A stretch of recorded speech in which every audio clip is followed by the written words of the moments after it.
Hi there, AP Lit and Comp students. I've got a bit of information about the upcoming advanced placement exam that I'd like to share with you. Here are the basics of what you need to know for the exam. One of them is your test taking strategies. In general, you know if you are a person who likes to read the questions first and then read the passages or the prompt, or if you like to read the entire passage and then go to the questions. Biggest thing is you need to know what strategy works with you. You also need to be aware that you are not required to go in order of the way the passages are presented to you. So feel free to look ahead and really pace yourself as you're doing those pieces. You also need to know about pre-writing, which we've been doing for just about every task you've had in class, whether it's an on-demand writing or the process piece.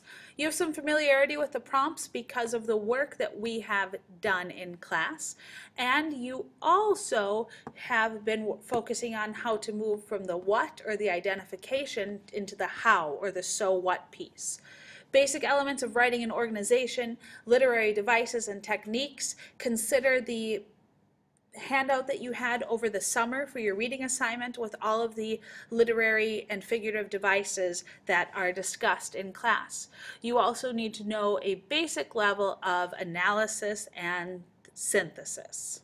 One element that is always on the test, either in the essay portion or in the multiple choice portion, is tone. It is always there, and it is one of the areas that students get wrong most often because they neglect to know some specific tone language. You don't want to limit yourself to positive or negative, angry or upset. Really know some of the specific language that is there.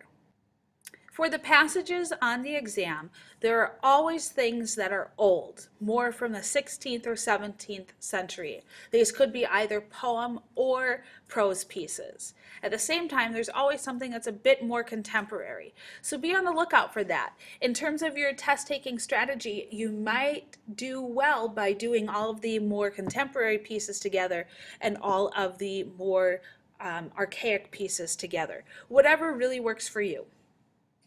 For the multiple choice portion of the exam, know that you have 60 minutes and you typically have 55 questions.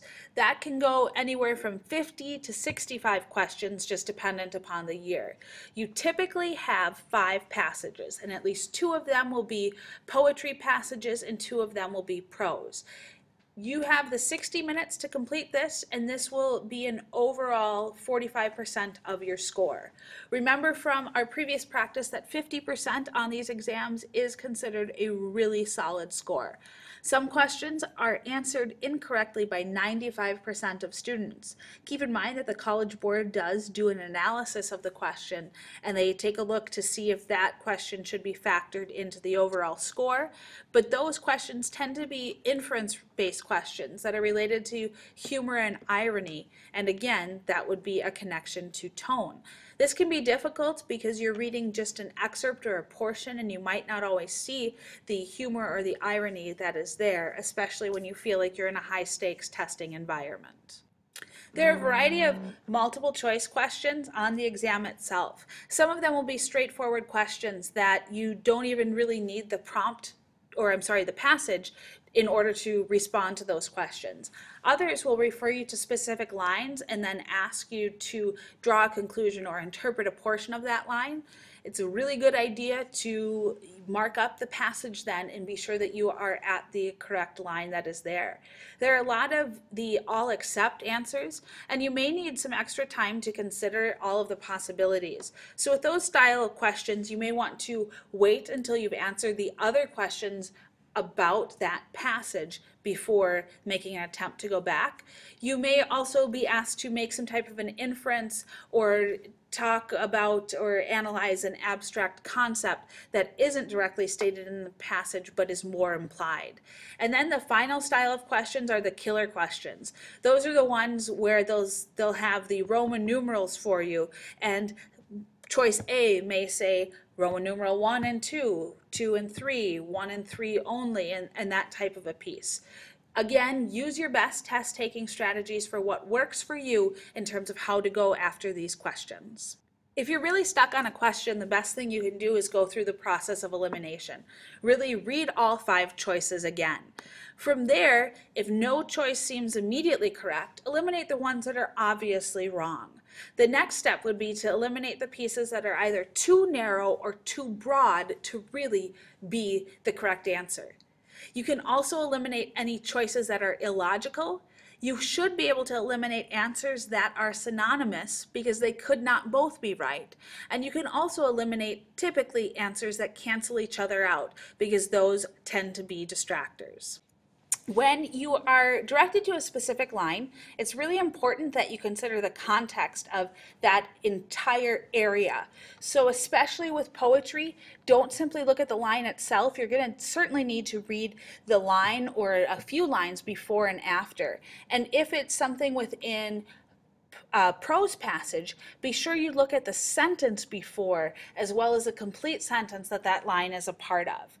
When you are reading a passage for the first time, certainly mark details or ideas that you think you would ask a question about, so the pieces that are big ideas or important to the overall passage. Finally, we come to some of the basic survival tips. If you realize that time is running out, look for the shortest questions and answer those. You're also going to want to look to the questions that direct you to specific lines, because that will allow you to look just at that area and a little bit around it without considering the whole passage.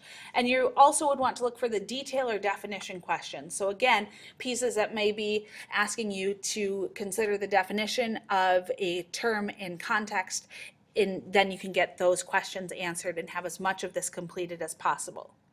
For the essays, you know that there are 3 essays and that you are given about 40 minutes to write each essay. However, the block of time is all together, so how you divide that time is entirely up to you. Once again, feel free to respond to the 3rd essay question first and then go back and do the 1st and 2nd as needed. There will be 2 of the questions that are on specific writing. So on a specific prose passage or on a specific poem or 2 poems. Again, there's usually 1 poetry and 1 prose before going into the free response question. Definitely mark up the prompt so you're sure what is being asked of you in terms of analysis, and you also want to mark up the passage as well so that you are making specific references. For the free response, the College Board knows that you do not have the text in front of you, but they're still expecting you to draw upon the important elements of that text in your analysis.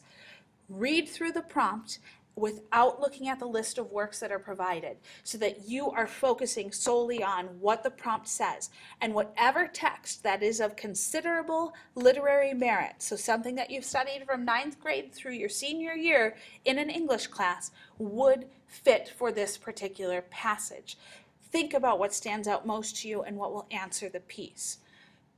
Good luck to you on the exam. I can't wait to celebrate when you have succeeded.